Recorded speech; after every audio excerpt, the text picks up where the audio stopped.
They sit us down. They say, hey, Ludacris want to fly y'all out to his house. Me and my boy, we get to screaming like some females.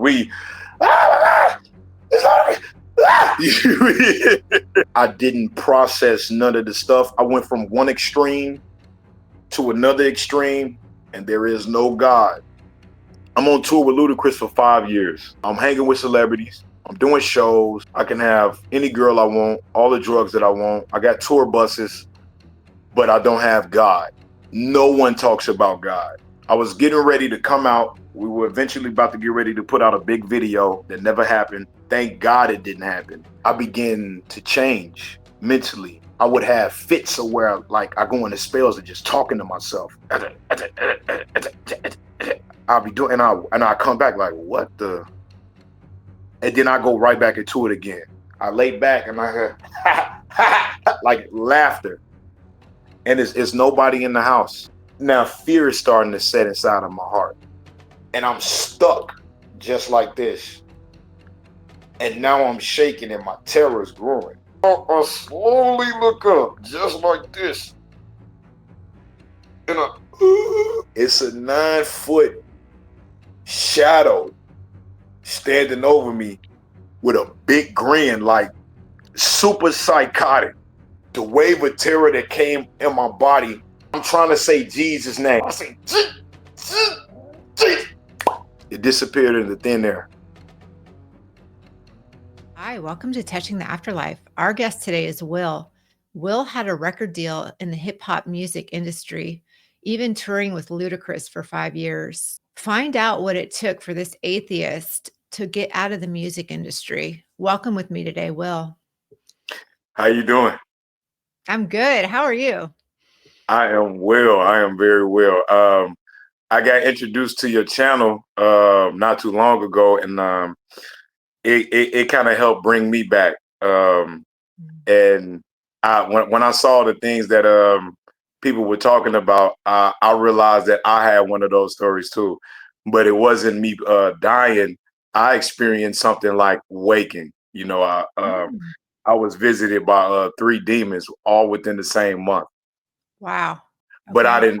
I didn't know that people were talking about these kind of experiences.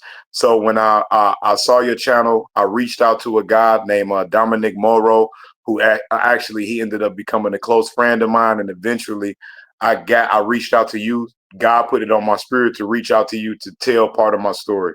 Yeah. I felt like And I I was know we've holding. been oh, sorry. I was gonna say, I know you've been kind of back and forth with for months now, and so it's good to have you on today.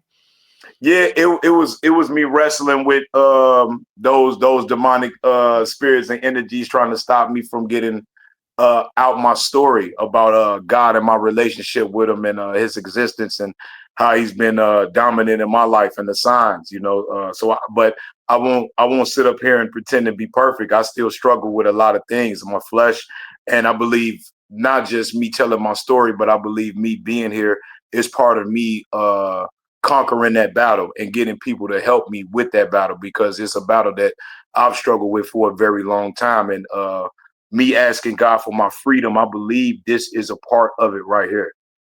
Amen. Well, thank you for sharing that. Can you take us back to when it all started? You were 7 years old and you met Jesus, right? Yeah. But this is what happened, but even before that, this is where I realized God was real. It was like an instinctive knowing inside of my body at 7. I'm leaving the hospital. I'm from the low end of Chicago, and I'm spoiled rotten. I'm a spoiled little boy. I could do whatever I want. I'm my dad's youngest son, and I'm his last son. And my father had me when he was very. I don't want to say that. I don't want to make nobody feel old. My father had me when he was 59, but he's 66 years old and he's in bad health. So we leave the hospital, and I look up at my dad, and I just get completely sad. I'm looking at the sky. The sky's completely gray, and a feeling of just sadness comes over my entire body. We go home that day, and I'm not playing with none of my toys. I'm not myself at all. I'm just looking at my father, and this feeling is just growing deep inside of my body. We get into bed. My father passes out asleep, and now something out of nowhere just makes me start praying. So I'm holding my father like this, and I'm in the bed praying, God, please don't ever let my daddy die. God, please don't ever let my father die. 7 years old. And then I pass out, I go to sleep. The next day, I wake up. My mother, who was in the streets, she's been back and forth to the penitentiary. Anything in the streets my mom can be, she was. But this would be the person who would bring me back to God later on in life. My mom, she's a true person who died the way a person's supposed to die, believing in the Lord. So she got a chance to go to live through hell and change her entire life. And I've never seen nothing like that. But back then, when she was in her addiction, she back to the story. She comes in the house, she busts in the door, she runs to the back room, and she runs right back out of the house. And my dad is telling me, Willie Jr., go chase your mama. I'm 7 years old chasing my mom out of my house. And she stole my father's 38 pistol from the back. Now, it's two stories. There's one that my other side of the family tells, and it's her side of the story. And I like to believe her side of the story. I guess she was selling drugs, and somebody owed her some money, and somebody beat on her. And she was going to go retaliate. And the other story is she was just selling my father's gun to go get some drugs. So as I'm chasing my mother outside, my father comes out behind me, and I'm trying to tell him where my mom is going. And I believe this is where I'm starting to begin to, well, not believe, but I know I'm beginning to develop trauma at this early age. This is where the spirit is entering my life. Chasing my mom, my dad comes outside and he collapses right there. He has a heart attack and he dies. But the way that he died was beautiful. I always say everybody came outside. They were singing because he was the neighborhood janitor. Um, he had a lot of respect. People were lighting candles, and everybody was just there. My sister, she was actually coming to go. She was coming to pick up my father to take him to buy a Lincoln that day. So that's how I ended up with being taken care of, and while my mom was going in the streets and my sisters was gone, because I was by myself until my sisters just so happened to come there and find out that our father was actually dying in the parking lot that day. So we get to the hospital, and all my other sisters are there. My father's passed away, and I'm at the door. I'm at the emergency exit at 7 years old by myself, and my mom, she heard what happened. So she knows that she kind of inadvertently caused this, and she's scared, you know. She sees me at the doorway. She tries to run up and give me a hug. And some just came over me, like, I'm not going near my mom because I know something's wrong, but I just don't know what it is. I didn't want her to take me because I knew her, whatever spirit she had on her wasn't good. She was in the streets. Um, so she just looked at me, and then that was the last time that I saw her for a lot of years. That night, I realized that God was real, because when I sat down and I contemplated it, I was at 7 years old. It was like my consciousness was just um, mature when it came to me understanding what had happened. And I knew God sent me that feeling. I don't know if you call it a premonition or what it was, but I understood that I knew that my father was about to die the day before he died. And I knew exactly where that feeling came from. It was like I just knew. It was no sign of my father being sick. It was just instantaneously when I felt it, and when I felt sad, and when I realized that, it made me aware that God was real.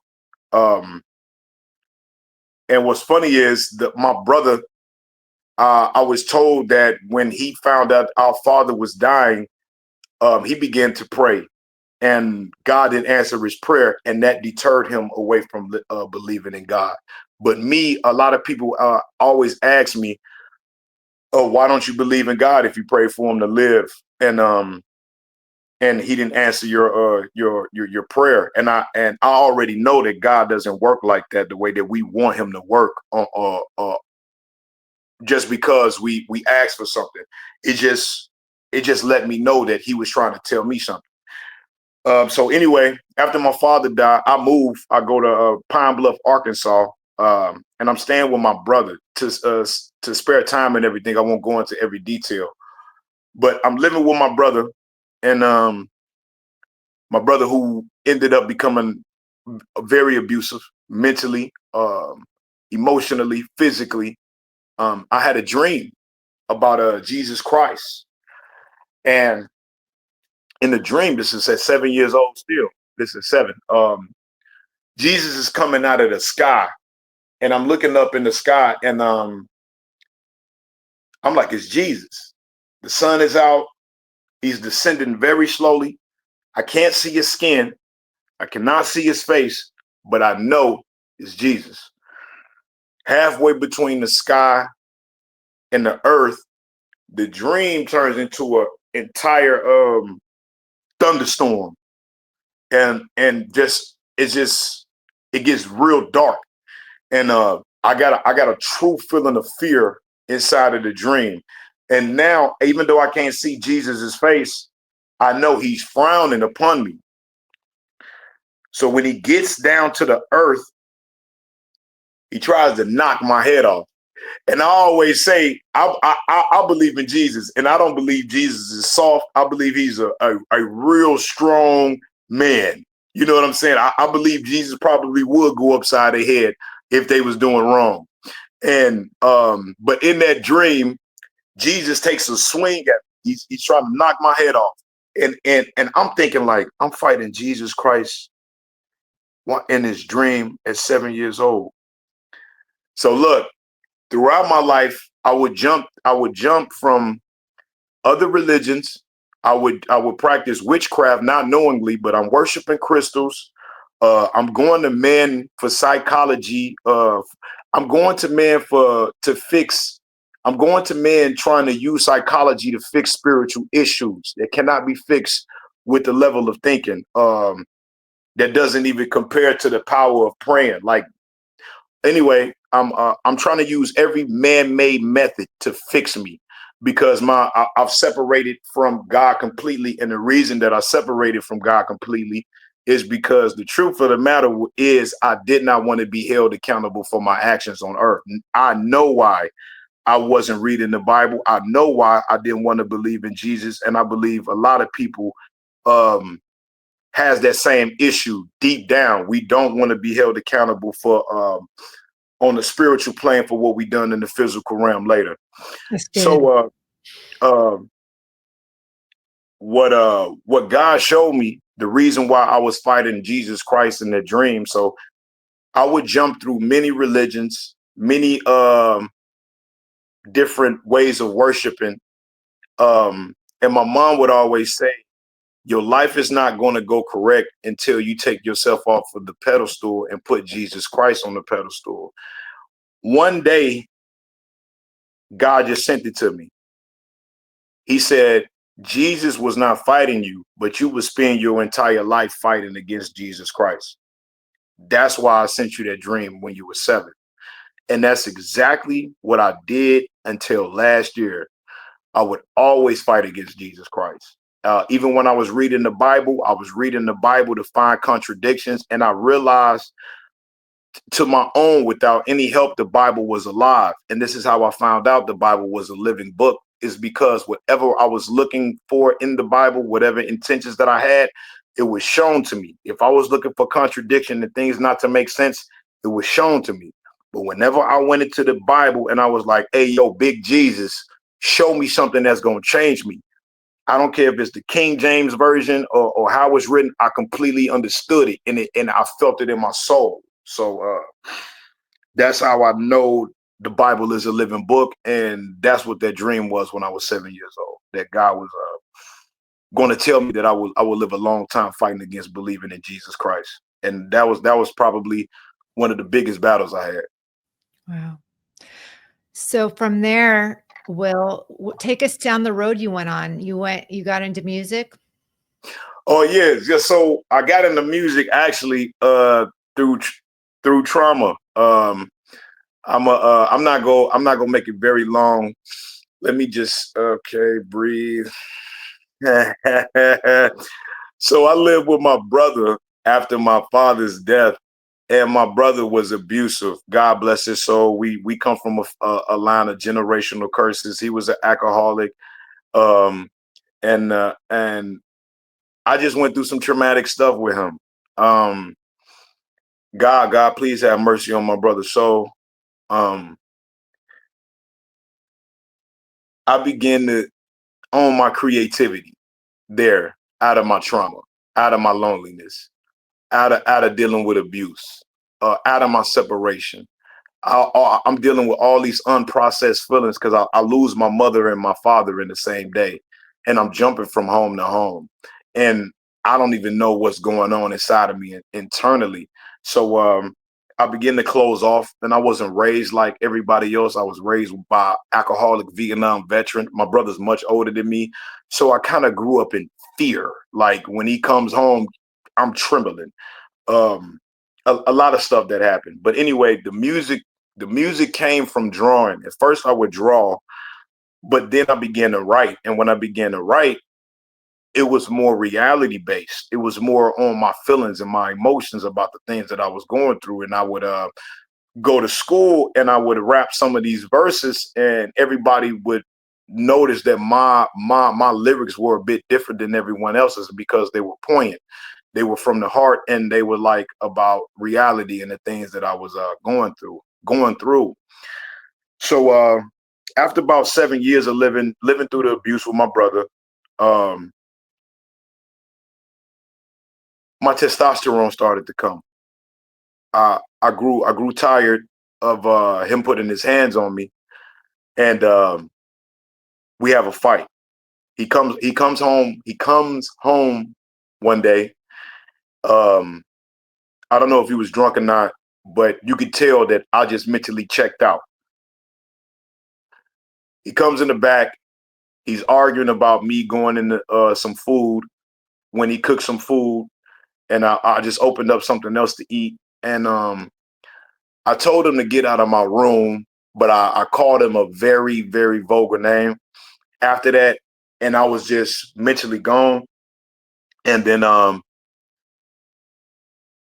he tells me to cut off my game and all of this stuff. I start cursing him out. Uh, he runs. He tries to grab on me, jump on me. I get out of the room. I go into the living room, and I have a flashback of every single instance and situation that he ever put his hands on me, and it was in a split second. And flashbacks are very real. So I grab him, I threw him in front of me, I cocked all the way back to Texas. Boom, I knocked him out, and I'm standing on top of him. I'm beating on him. Um, Not proud of that, but it was uh, it was wild. Um, so anyway, I move. I beat up my boogeyman. So now the spirit of rebellion is over me because now nobody can tell me what to do. Nobody can tell me how to behave. Um, and now I'm just sitting with trauma on top of unprocessed trauma. But living with my brother, this is where the spirit of lust will come in. The spirit of masturbation, pornography, and gluttony. These are the spirits that I'm beginning to harbor to comfort me and soothe me through this time because I have no coping mechanisms with none of the things I'm going through. I'm going back to Chicago. I'm at the crack houses looking for my mom, and my mom walking off on me, leaving me outside, and I'm dealing with true abandonment. Noticing that if I stay with somebody, I can't make the mistakes that their children's make because I'm not as worthy. So I'm developing all these core beliefs of self doubt that I will carry with me into my life and destroy many other relationships.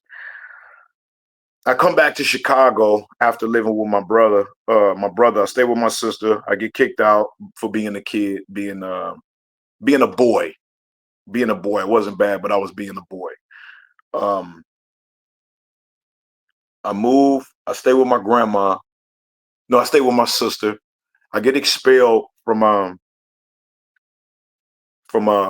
high school, ninth grade year, because I ended up fighting one of the teachers. But one of the teachers, he was out of control.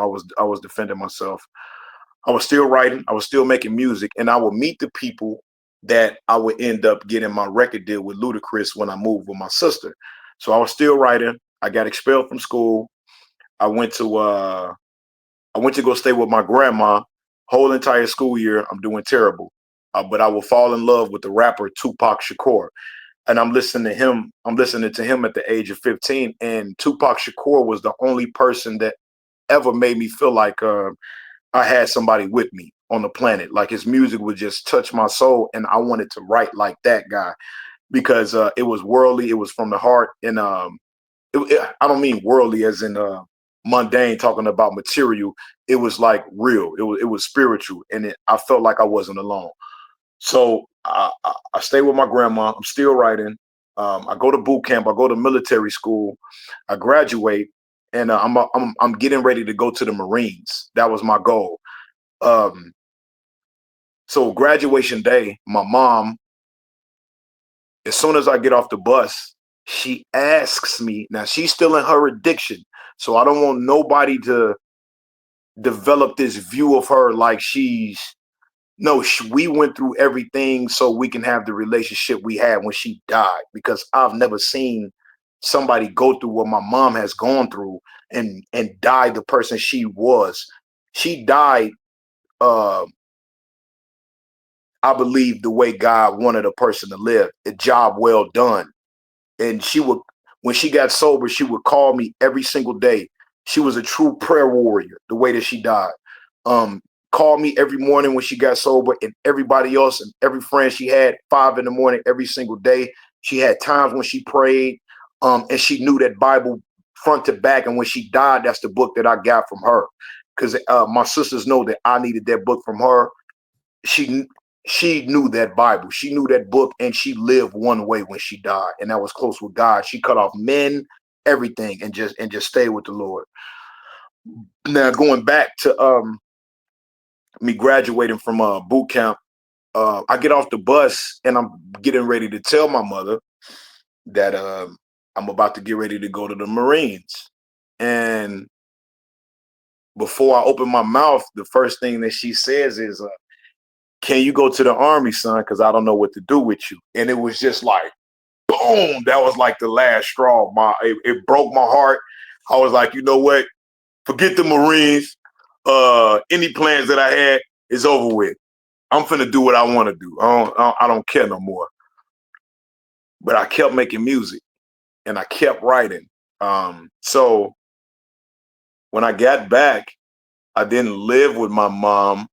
I mean, yeah, I moved from my grandmother's house and I decided to go stay with my sister. And this is where my relationship with God would just completely, I grew further away from God. I went to go stay, and I wish I didn't say my sister because I'm trying to save people from reputation, but I'm not gonna say her name or nothing like that. I just tell you what I saw. I went to go stay with my sister, and the agreement was either you go to college or you get a job, but you have to do either one. I didn't do neither one. I kept making music, and I kept writing, and I ended up running back into my friends when I went to the high school that I got kicked out of. And so we're we develop a group. We get up with a manager that's pretty big from Chicago. He was in a group called Quiet Storm. His name is Roshan Lyles, and he was the one who groomed me into becoming the artist that I am today. I'm able to talk about topics. I'm able to speak about certain things in my interview, just the way that he groomed me. Long story short. So we're performing everywhere through Chicago: North Side, West Side, South Side, East Side, um, just everywhere. Every high school event, we crushing it. Every talent show, we crushing it. To go back, Now I'm staying with my sister. So every time we come back um, home from shows or whatnot, I'm seeing the lifestyle that she kind of lives. And I wish I anyway, I live with her, and she dates a pastor. I, I, uh, what he preached and what I saw him preach wasn't the way that he lived.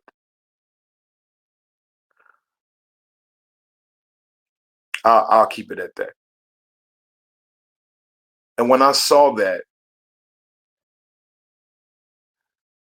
it made me know that God cannot be the way,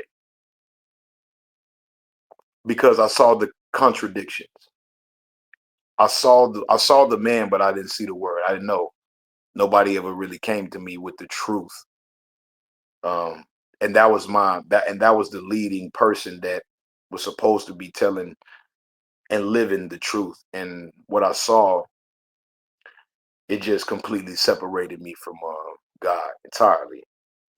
And I gotta step back to tell you, because it's a lot of stuff going on right in this era. Like, my beliefs are being formed, and I'm working on obtaining a record deal with Ludacris.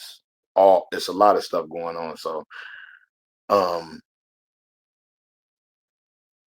during that time, I would go to physics. I would step away from religion and God and praying all together, and I go to the library, and the first book that I pick up is a physics books by Greg Braden, Bridging Time, Miracles, Space, and Beliefs. And it's talking about quantum theory, quantum physics, and anything that I could believe in to get away from the idea and concept of submission. And that's what I believe most people do not want to believe. Well, I'll speak on me, but deep down in my soul and my consciousness, from getting to understand why I don't want to believe or didn't want to believe then, it was the fact that I have to submit to a power greater than myself. And I got a relationship with Jesus now. I call him my big lawyer. You know what I'm saying? Like, I get it now. I get the levels of it. You know what I'm saying? Why would I think that I'm righteous enough? Okay, anyway. Um, so I'm stepping away from God altogether. I'm doing the music. Um, we do a talent show in Joliet, Illinois. We sitting down, we get a phone call. My managers hand me the phone, and they like no, they didn't hand me the phone yet.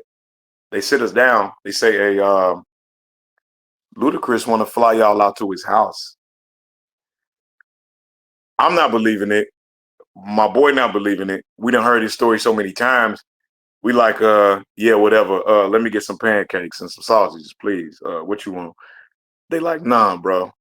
We serious. This might be y'all big break. Because we had a huge following in Chicago from 2004 to 2006. We was just tearing up everything that we can do. We was pretty big, and we was like, okay, sure.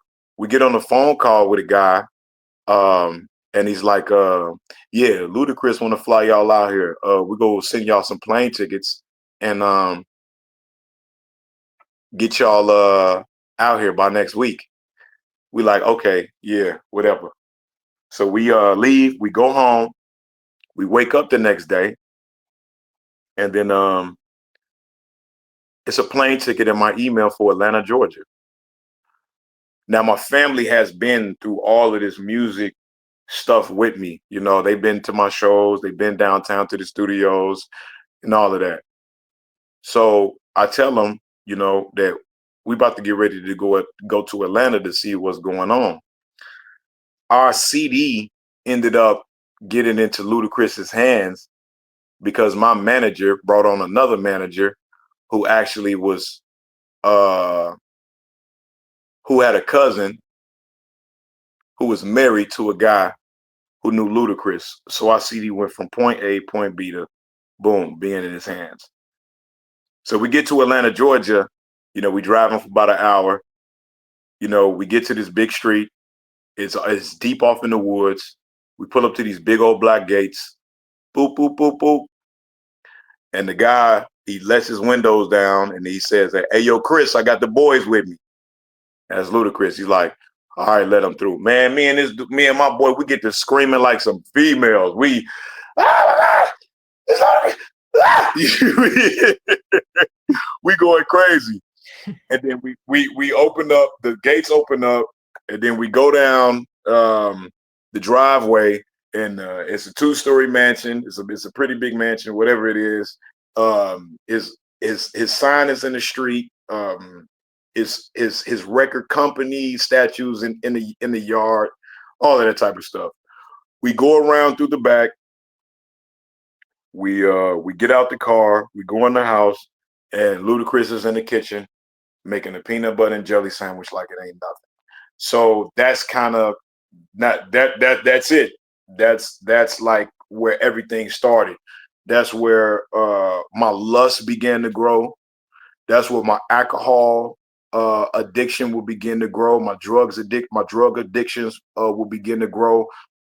Everything that was harboring from like the early childhood trauma, it would begin to like destroy me in a way, like my character, my behavior, because I didn't process none of the stuff. I went from one extreme to another extreme, and there is no God. You know what I'm saying, in the equation. And I can even go back and tell you, when I denounced God, there was a coldness that came over my body when I said God isn't real, God doesn't exist. Um, and when I told you earlier that my brother, he stopped believing in God, became an agnostic or whatever that is. Um, he was actually trying to help me not to believe in God when I was seeking ways to not believe in God. And when I said out loud that God isn't real, I felt a detachment from love, joy, emotions, and stuff like that. I became very cold. But then I would go back to reach out for like new age uh, principles and stuff like that. So I'm on tour with Ludacris for 5 years. Um, I really don't know where to go with this part right here. Um, I'm hanging with celebrities. I'm doing shows. I can have any girl I want, all the drugs that I want. I got tour buses, but I don't have God. And one thing that I do notice from being in the music industry at that time, um, no one talks about God. I was getting ready to come out. We were eventually about to get ready to put out a big video that never happened. Thank God it didn't happen.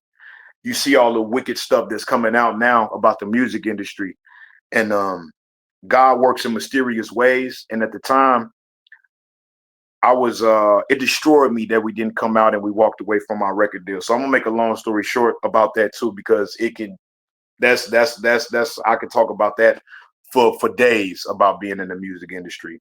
So let me zero in on what I'm trying to say. We touring, we doing everything. Um,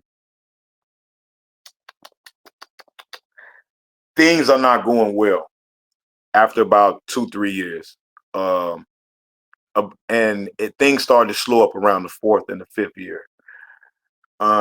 We asked for our release from Disturbing the Peace, Def Jam, and Ludacris, who's a very swell guy. He's cool. He's cool. He's a good guy. Um, he grants us our release, and we had people around us who didn't have our best interest in mind, and it was destroyed because of our youngness, how young we were, and our lack of wisdom and understanding like what we controlled and what we didn't control. And I was in a complete state of fear during the end of my career because of the things that I'm dealing with. I'm dealing with pornography. I'm dealing with drugs. I'm dealing with lust. I'm talking to women twice my age. Like my mind is wrapped up in everything worldly.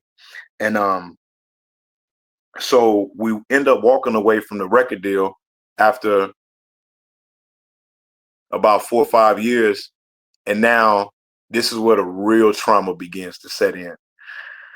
I go, I get into a relationship and I have children. And I didn't process the fact that for the last 5 years of my life, I'm hanging around celebrities. I'm with Vin Diesel and all these other people from the Fast and Furious cast. And I'm with Kevin Hart, talking to Kevin Hart on the show. And now I'm watching him on TV and not knowing the internal things that's going on, like, because I never knew how to process my emotions. I'm not knowing, like, this is very bad. This is a very bad feeling that I have. Uh, Knowing that I was just with these guys and now I'm working at a regular job, pretending to be somebody that I'm not. And I did it for a long time. I'm an artist. Um, and I just ran away from everything that I was. And I become very narcissistic. I become mentally abusive. I become everything that my brother was that I said I wasn't going to be. Not to my children at all, but mentally. But I become a very, very, very weak man. Um, I didn't have an identity of who I was anymore. And I was a hurt person that wanted to see somebody else hurt, but not knowing that it was unintentional. I was uh I was a terrible, terrible boyfriend. I wasn't honest. Um, I was a liar. I was a cheater. I was a manipulator. I was a straight tyrant. And I know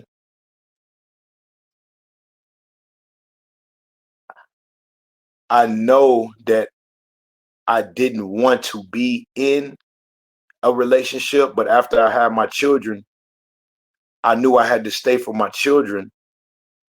But I was so weak, to be honest. And this is something that I had to go through in order to learn, because I never seen it before. I never seen men being honest. I didn't grow up around strong men. God had to send me through the things that I had to go through in order to learn how to become the type of person that I'm becoming right now, to tell the truth, to be alone. And that's why I ended up being. I got real isolated. God isolated me from everything and everyone. So I can get to know him and hear his voice and let him work through me. And my mom used to always tell me this right before she died. She said, God is going to get your attention in one or two ways. Either flat out on your back, or you standing straight up looking for him. I'm kind of everywhere with this at this moment because this is highly emotional. But I'm glad of what I did go through. But anyway, I have a family. I have 3 children. After the record deal, I'm still struggling with lust, pornography, talking to other women, alcohol, everything. Um, I moved some people into my home that had no business being there. They took advantage of the situation. And I'm so drained, and my masculinity and everything is so drained from indulging in those spirits. They rob you. They rob you of everything. And then that's what I come to learn and come to find out, that they take, when you give in to pleasure, the exchange is you being robbed of everything godly. Um, and I end up losing my entire family, my children's mom, and I'm not mad at her. I had to learn how to forgive her, and I had to understand that no matter what happened, this was in God's hands, because this had to have happened. If I always say this, I say this now, if I was with my children at this very moment, I would not become the man that I am becoming right now, because God had to send me through a level of pain in order to heal from the things that I've gone through. I was worshiping my children. I was putting my children before my relationship with God. I was putting my children before my relationship with the woman that had them.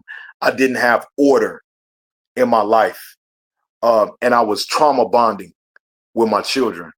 And I understand why the separation had to happen. So this is where I believe I began to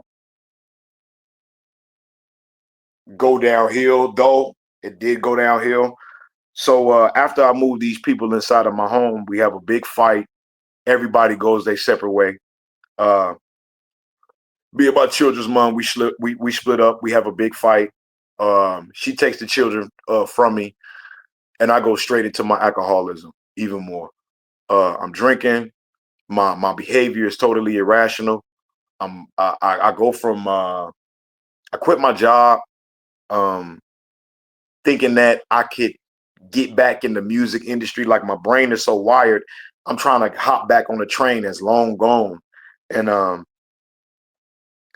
around this time, I'm staying in Rockford after we separate. I get an apartment on my own, and the children are staying with me, and they're going back and forth from Arizona to coming back. Me and my children's mom, we have a relationship that isn't pure. It isn't strong, and it was simply because we were children when we got together. We didn't know what we were doing. I was just in the music industry, and we were just young. Um, and I will take the responsibility of knowing that I was not a true leader then. And but I won't beat myself up anymore. I've forgiven myself because I didn't know no better. Um, she finally took the children, and I understand why, because I understand the psychological damage that I was doing to her. Um, so to fast forward, I'm alone. This is where all the pain, all the psychological games would begin to being played with my mind. Um, I'm out in the streets. Um, I'm dealing with prostitutes, alcohol, drugs. I'm homeless. I'm breaking in and entering, and I'm just drinking. Because after I leave my house, I moved to Detroit for a little while, and I left my job. They give me a bonus to leave. I jag the entire bonus. I'm doing drugs now. Um, I'm doing everything ungodly. Um, I'm seeing murders, seeing people get killed, um, everything. I'm just in a totally different world. Um, I, um, I end up burying my brother um, a couple years. I mean, not a couple years back, but this let's just say this cycle is constantly going on for the last 3 years. It's drugs, sex, and alcohol, and me being homeless. I'm living in the back of my car. I get to a sober living home after my job sent me to Detroit. I used to work for Chrysler. I worked for Chrysler for about 10 years, and they transferred me to Detroit. So I'm drinking every day. I'm almost drinking myself to death. I'm just drinking. That's all I'm doing is drinking because I don't know I'm suffering from a spiritual condition. Um, I go to rehab. Uh, uh, uh, I get kicked out of the rehab because I'm drinking, but I end up getting a job at Amazon. I get fired from the job from Amazon because my ego and alcoholism. Now this is getting closer to my spiritual account, my demonic encounter that brought me back and woke me up. And I'm just trying to get to it because this whole area is just wild. So I ended up living in I'm I'm driving to work. Um I meet a female, and we talking, and I find out she's married. And after my relationship with God, it comes back. It did come back. It did come back later on. I didn't say that, but it did come back. Um, so I see this girl, and I tell her. I mean, she tells me that she's married, and I'm like, okay, I'm not gonna deal with her anymore. So as I'm leaving, I'm talking to God like I'm cool. I'm not gonna deal with her no more. Blase Skippy. I go back to see her the next day after talking to God, and this is what taught me: you do not play with God. God is not to be played with. I'm still drinking, and I drink and drive. That's what I did do. That's what I was doing. I drink, I drive. I make me a little concoction. I go see her. I get on the E-way. As soon as I get on the E-way, I wake up just like this.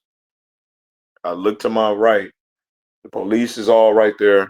Ambulances is right there, and I'm on the E-way. I'm the whole front end total. Oh, the whole front end of my car is completely total.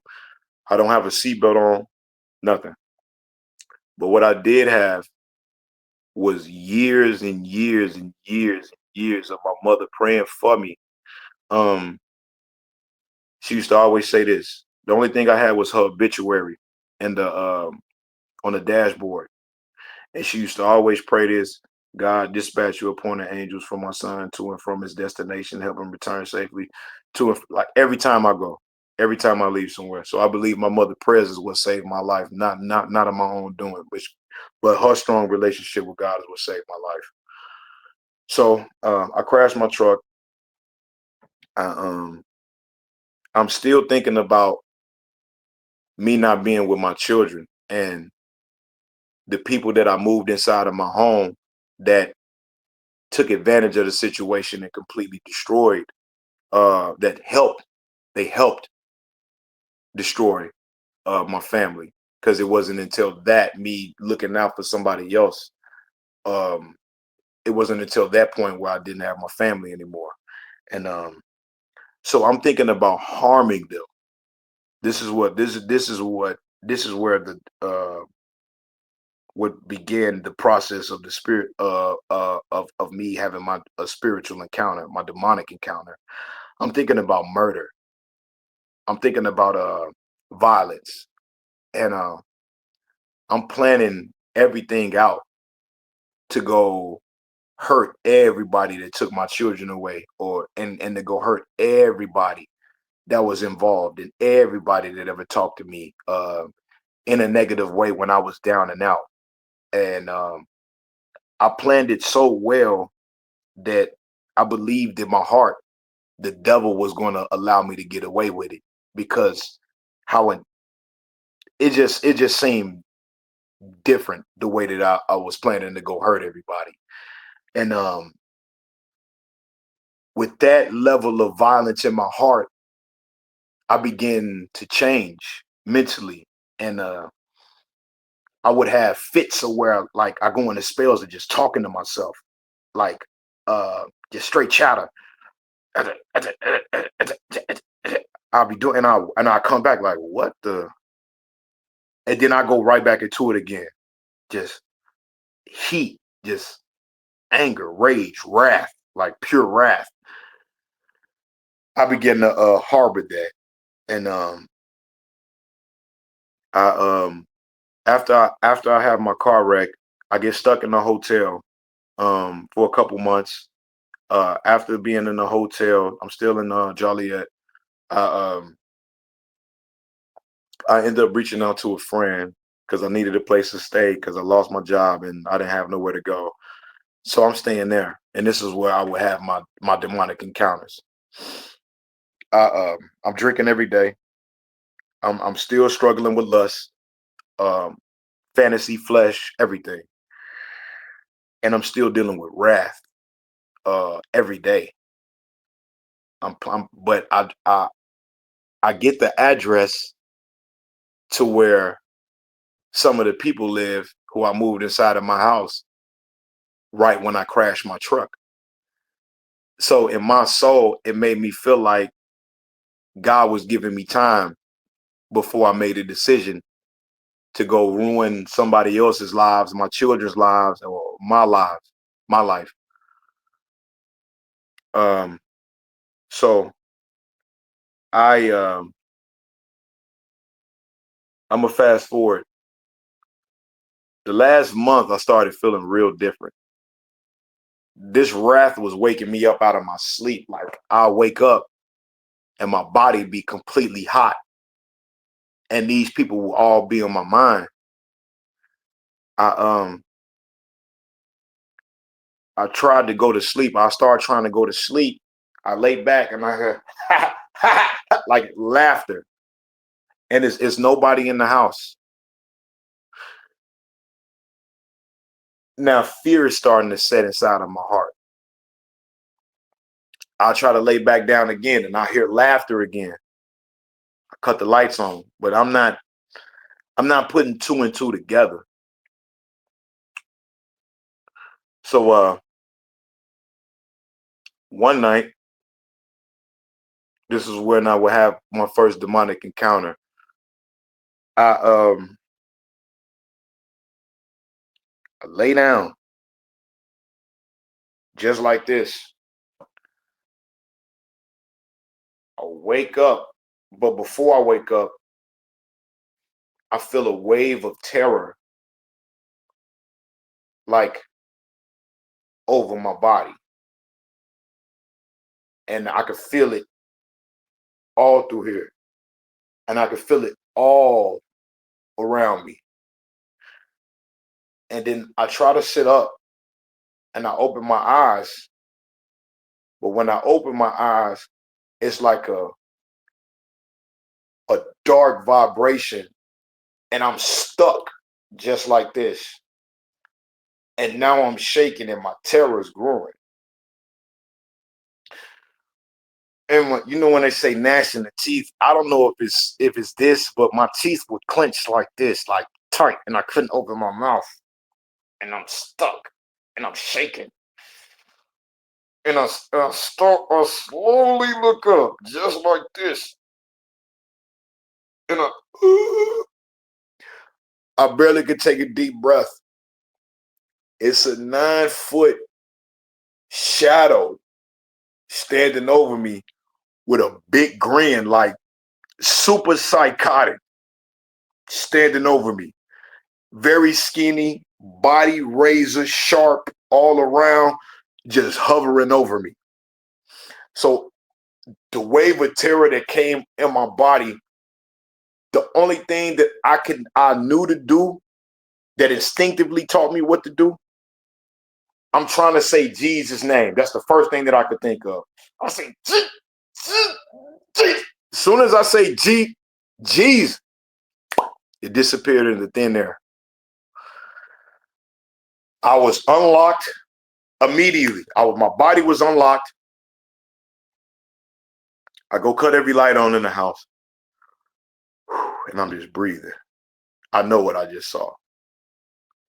What was even crazier about what I saw was the fact that I saw that demon months later in a show called Watching American Gods. I saw the same face of that demon that I saw that night. In the portal, they was talking to the dark side, and he had the same exact razor sharp teeth, same exact head shape, everything like that. And I've never seen the show American Gods in my life, but that is what I saw that day. The same thing, another demon, and I believe that was the demon of wrath. Just that vibration. I felt like all of this was happening for God to show me that, yeah, you can get away from jail, but you won't be able to escape hell. I believe in my soul, this is why God was allowing me to have demonic encounters. To show me, you better think about what you're doing. I'm giving you time to think. The second one was a lust demon. I was lusting over this female in thought. Was going over scenarios, fantasizing, everything. Um, I'm laying on the ground in the basement, same place, sleep, same feeling of a lesser, slighter fear, not as strong, but more seducing. I woke up, but I woke up froze again. I'm shaking a little bit, and it's the woman that I was fantasizing about crawling on top of me. I'm looking dead at her. In my soul, I accepted whatever that was going to happen between me and that succubus spirit. I knew what that succubus spirit was there for. I knew what I was doing. And in my heart and in my soul, it was like I agreed to whatever that demonic energy was there for. And as soon as I agreed, I passed out. And then I woke back up the next morning. And the third demonic encounter that I had, this is all in the same month. All happened with me being frozen. And in the same spot. There was no fear. I woke up. I was asleep, of course. I woke up froze again, but I can move. I look to my left again, and there's just like a shadow, a smoke. And it looks at me, it gets up, and it walks off. I didn't know what it was, and I prayed on it. And God told me that the third spirit was a monitoring spirit. I was just being watched, and I've been being watched for a very long time because of what I believe I have to do, what God is putting over my life to do. And I've had a lot of stuff trying to block me from doing what I have to do. But the third spirit was a monitoring spirit. After that, I almost died from my alcoholism. Um, the night I almost died, and I'm contemplating how close to death I was. I said I had to move because everybody around me was drinking, and I had enough. I moved. I called somebody to get into a sober living home. Thank God. And I got sober. I started to pray again. After seeing those demons, it made me realize how much I wasn't doing. I wasn't praying. But when I started to pray, the level of peace that began to come back into my life, the amount of like mental clarity and focus began to increase in my life. The understandings and the safety began to show up in my life. Without nothing, God began to start making ways for me to like abundance. I began singing abundance because I was genuinely, and I am genuinely seeking God. The mental confusion began to fall from me. My relationship with other people started to grow. My self-esteem started to come back, and my confidence started to come back because I wasn't relying on vain things anymore.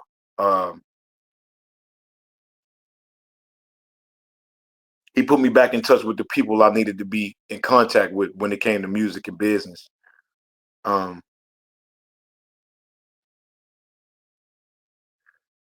um,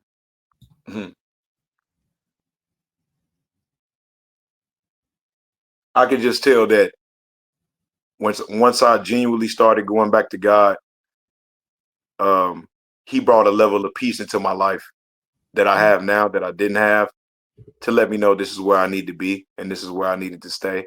But also, when I did go back to God, I went back to the Bible for an authentic reason, and it is to obtain wisdom, but it's to work on the flesh and have that understanding. And I have a platform where I could talk about the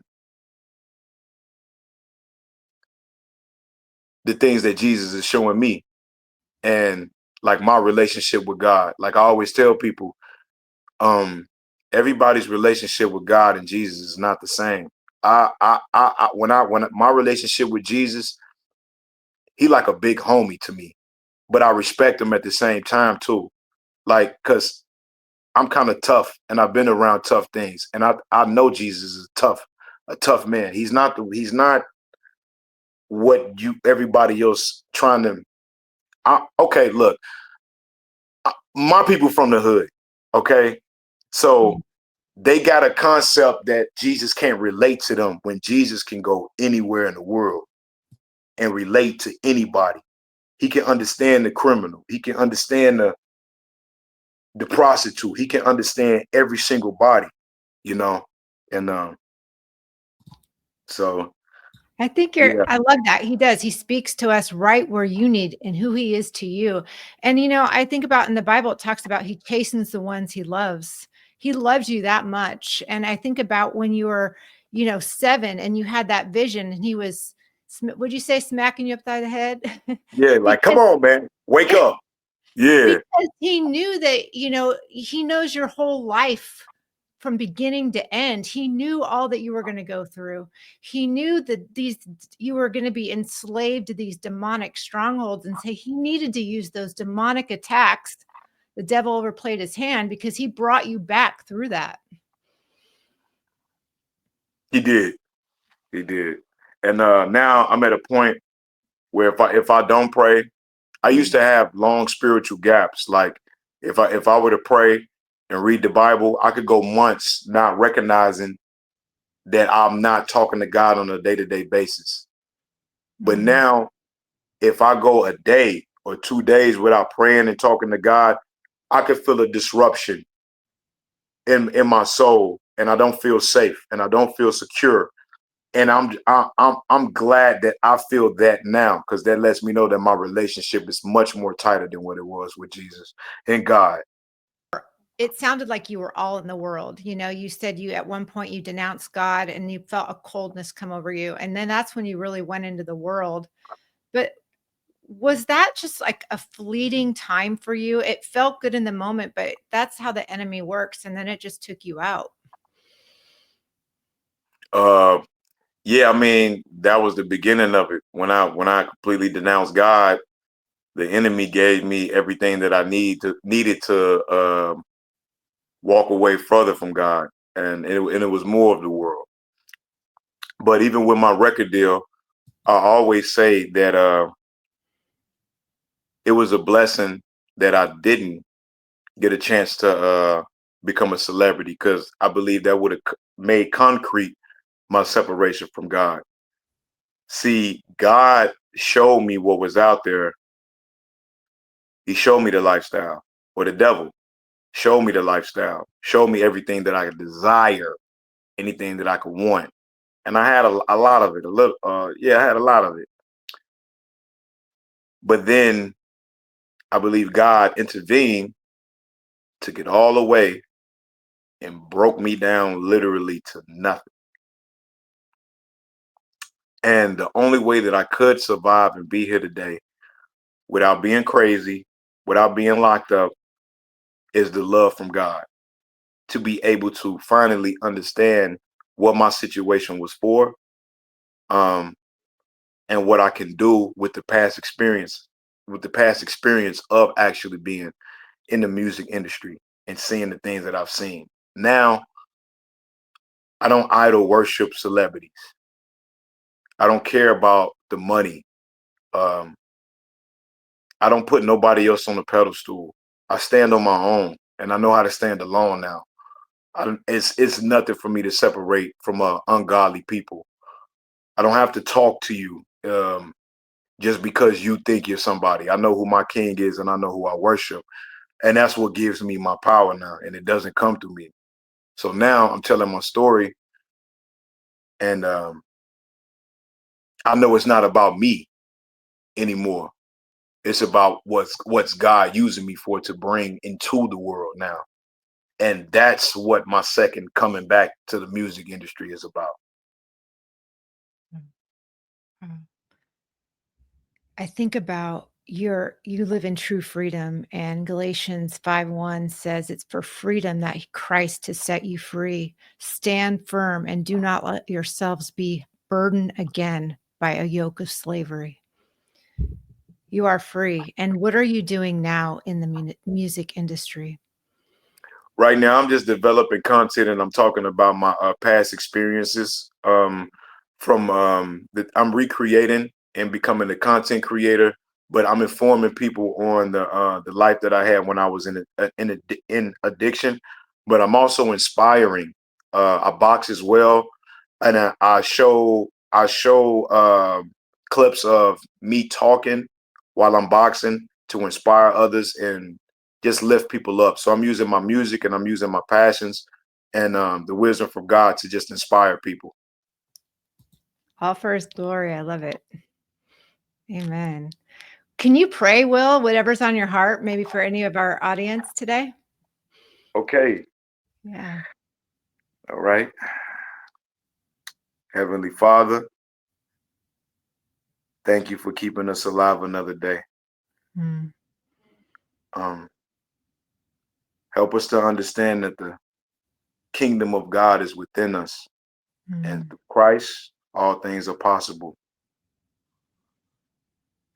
Please remove the thoughts of self doubt, the insecurities, the lack of confidence, and know that we are strong in you because through Christ, we can do all things. It is Yes. Christ who strengthens us.